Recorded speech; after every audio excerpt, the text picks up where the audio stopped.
Foundation की website बन गई। वृद्धाश्रम की दादियों ने पूरे अखबारों से बैनर बनाए।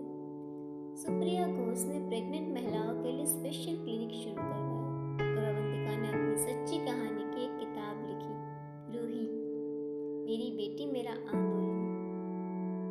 9वां महीना चल रहा था। अब अवंतिका की तबीयत रोज बिगड़ने लगी थी। शरीर थक रहा था लेकिन आत्मा नहीं। दया दादी ने उसकी गोद में हाथ रखते हुए कहा, अब जल्दी आ जा रूही, हम सब तेरा इंतजार कर रहे हैं।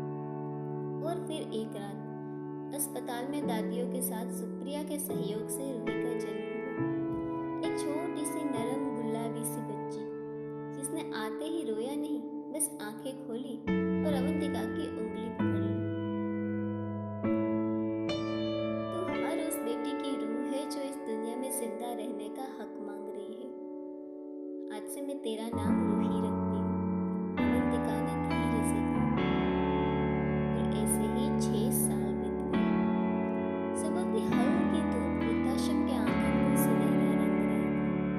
एक छोटे झूले पर 2 चोटी वाली बच्ची हंसते हुए बोल रही थी, दया दादी, आज मैं स्कूल नहीं जाऊंगी, आप मुझे फिर से वही कहानी सुनाइए ना।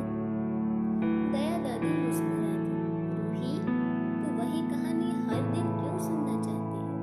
एक माँ थी जिसने अकेले दुनिया से लड़कर अपनी बेटी को जन्म दिया। रूही झूले पर लहराते हुए बोली, क्योंकि वो कहानी मेरी माँ की है और मुझे गर्व है कि मैं उस कहानी का अंत हूँ। रूही अब 6 साल की हो चुकी थी। उसकी परवरिश किसी आम घर की तरह नहीं थी, लेकिन उसमें प्यार, अनुशासन, आज़ादी और विचारों की उड़ान थी। वो स्कूल जाती थी लेकिन लंच उसके बैग में नहीं होता। वृद्धाश्रम की कमला दीदी हर सुबह उसके लिए पराठे बनाती थी। होमवर्क वो माँ से नहीं, लक्ष्मी दादी से कराती थी, जो कभी अध्यापिका रही। और रात को अवंतिका वो उसे वो लोरी सुनाती थी जो उसकी माँ कभी नहीं गाई। एक दिन स्कूल में पेरेंट्स डे था। बच्चों को उनके माता पिता के साथ बुलाया गया था। रूही अपनी माँ और 4 दादियों के साथ वहाँ पहुंची। क्लास टीचर ने मंच से कहा, रूही की मम्मी के साथ 4 दादियाँ आई है, चलिए उनसे मिलते हैं। बच्चों के माता पिता हंसने लगे, कोई खिसक खिसक कर बातें करने लगा। ओह, ये बच्ची शायद अनाथ है, देखो कितनी औरतें हैं उसके साथ। तभी रूही मंच पर गई और माइक पकड़ा, मैं अनाथ नहीं हूँ, मेरी माँ अकेली नहीं थी, उनके साथ 4 रक्षक थे। और आज अगर मैं यहाँ खड़ी हूँ तो इसीलिए कि मुझे सिर्फ एक माँ नहीं, 5 माँ मिली है। मैं गर्व से कहती हूँ मैं वृद्धाश्रम में पली हूँ और वहाँ प्यार की कोई कमी नहीं है। पूरा हॉल खामोश हो गया और फिर जोरदार तालियां बजी। अवंतिका की आंख से आंसू बह निकले, गर्व के आंसू। एक दिन रूही ने पूछा, माँ, मेरे पापा कौन है? अवंतिका चौंकी नहीं, वो जानती थी ये सवाल कभी ना कभी जरूर आएगा। वो बोली, तेरे पापा थे एक अच्छे इंसान, लेकिन कमजोर। जब मुझे तेरी खबर मिली वो चुप रहे और मैं चल पड़ी। मैंने उनसे नफरत नहीं की, लेकिन तेरे लिए उन्होंने कुछ नहीं किया, इसलिए तो उनके बिना भी सब कुछ पा सकती है। रूही ने अवंतिका का हाथ थामा। माँ, मुझे पापा नहीं चाहिए। मैं जब बड़ी हो जाऊंगी तो पापा को मिस करने वालों के लिए काम करूंगी।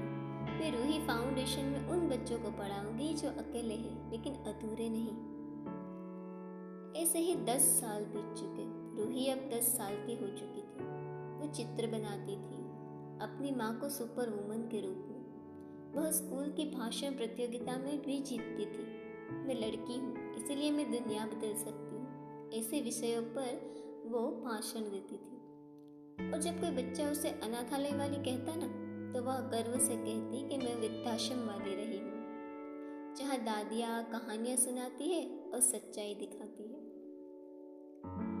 एक रात अवंतिका के कमरे में रूही ने माँ की पुरानी डायरी पढ़ी, जिसमें लिखा था, मैंने जब तुझे जन्म दिया तो अकेली थी, तो तू जब मुझे माँ कहती है तो लगता है जैसे मैं पूरी दुनिया पा गई हूँ। रूही ने उसी पन्ने के नीचे लिखा, माँ, तूने मुझे जन्म दिया, मैं तुझे दुनिया से लड़ना सिखाऊंगी जैसे तूने मुझे जीना सिखाया। अवंतिका बालकनी में खड़ी थी, सामने झूले पर रूही बैठी थी। कुछ बच्चों को पढ़ाते हुए। दया दादी उसके पास आई। देखा, तूने बेटी नहीं आंदोलन को जन्म दिया है। जिस बच्चे को सब मार देना चाहते थे, आज वो दूसरों को जीना सिखा रही है। अवंतिका मुस्कुराई और कहा, हाँ दादी, अब मेरी रूह शांत है, क्योंकि रूही उड़ना सीख चुकी है। बचपन महंगे खिलौनों और बड़े घरों से नहीं, प्यार सम्मान और सोच से बनता है। रूही सिर्फ एक बच्ची नहीं, वो एक आदर्श बनती जा रही है, जो दूसरों को जीने की वजह देती है।